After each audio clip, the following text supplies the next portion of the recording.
Salut! În octombrie 2021 începeau primele livrări ale Dacia Spring în România, iar 2 luni mai târziu au apărut și rezultatele Euro NCAP și cifrele nu arătau foarte bine pentru Spring. Având 49% pentru protecția adulților, 56% pentru protecția copiilor, 39% pentru protecția pietonilor, cicliștilor și a motocicliștilor și 32% pentru eficiența sistemelor active de siguranță. Iar în final, mașina a primit doar o stea și toată presa a scris despre ce sicriu pe roți este Dacia Spring. Dar multă lume crede că numărul de stele reprezintă media aritmetică între cele 4 categorii, când de fapt nu este așa. Clasificarea este rezultatul direct și ponderat al punctajelor individuale după cum urmează. Pentru protecția pasagerilor adulți, pondere de 40% în clasificarea finală cu stele. Protecția pasagerilor copii 20%, protecția pietonilor 20% și eficiența sistemelor active de siguranță 20%. Pe lângă această pondere, fiecare categorie are un prag minim. Revenind la Spring, avem așadar 2 ani de când mașina circulă pe străzile țării și avem desigur și foarte multe accidente în care a fost implicată. Și în continuare vi le voi prezenta pe cele mai grave în ordine cronologică. Așa că hai să începem.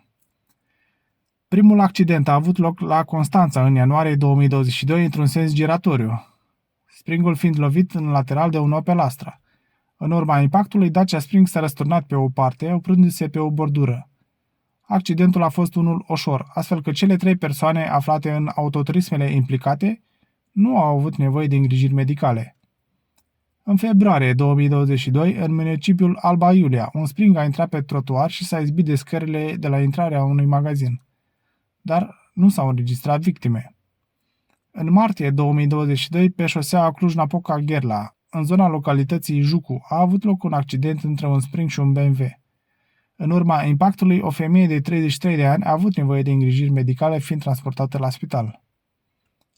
În august 2022, un accident rutier cu 6 victime, 2 femei dintre care una încarcerată și 4 copii. S-a produs la Șieu, județul Bistrița-Năsăud.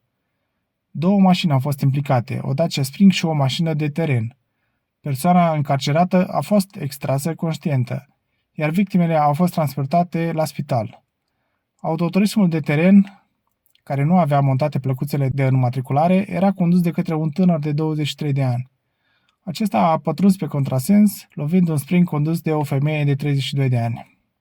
În urma impactului au rezultat vătămarea corporală a 4 minori cu vârste cuprinse între 1 an și 11 luni și 6 ani și 5 luni, precum și a unei pasagere de 32 de ani și a conducătoarei auto.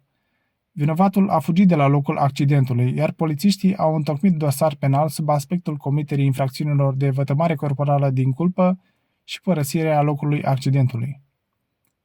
Tot în august 2022, un proprietar din Maramureș a reușit să răstoarne mașina după doar 70 de kilometri. Acesta se întorcea de la reprezentanța de unde tocmai ridicase mașina și nu a apucat să ajungă acasă, pentru că a făcut o daună totală. Deși mașina a fost boțită foarte rău, nu au sărit airbag-urile. Foarte ciudat cum a reușit acesta să răstoarne mașina, având în vedere că la testul elanului mașina s-a comportat foarte bine, reușind să treacă testul la viteză de 77 de km pe oră, fără ca vreodată să se ridice de la sol. Cel mai viralizat incident a avut loc în noiembrie 2022 pe autostrada A1 în județul Hunedoara. Springul implicat aparținea echipajului de pază al autostrăzii. Un bărbat de 37 de ani din județul Hunedoara, în timp ce conducea o betonieră, pe fondul altor preocupări ce au distras atenția, a intrat în balans și a lovit în parte din spate Springul. Au fost răniți șoferul autoturismului, un bărbat de 42 de ani, și pasagerul din dreapta, un bărbat de 29 de ani. Este foarte surprinzător cum cei 2 oameni au scăpat cu viață după un asemenea accident.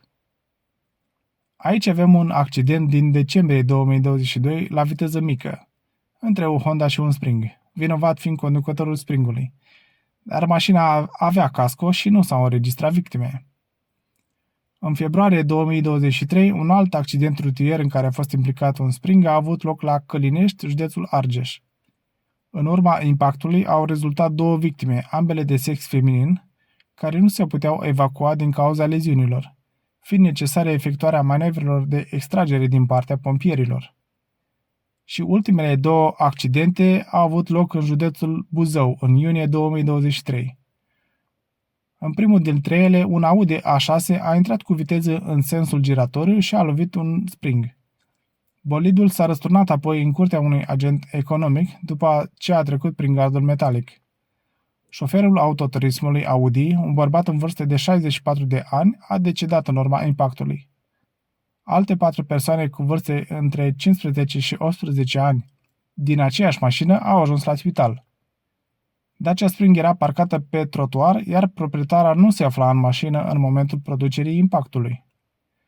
Și al doilea accident în județul Buzău a avut loc în localitatea Măgura, pe DN10, când un șofer de 78 de ani din Brașov a scăpat autoturismul de sub control, în timp ce se îndrepta dinspre Brașov spre Buzău. Autoturismul său s-a înfipt într-o Dacia Spring condusă regulamentar de un șofer de 49 de ani din Buzău.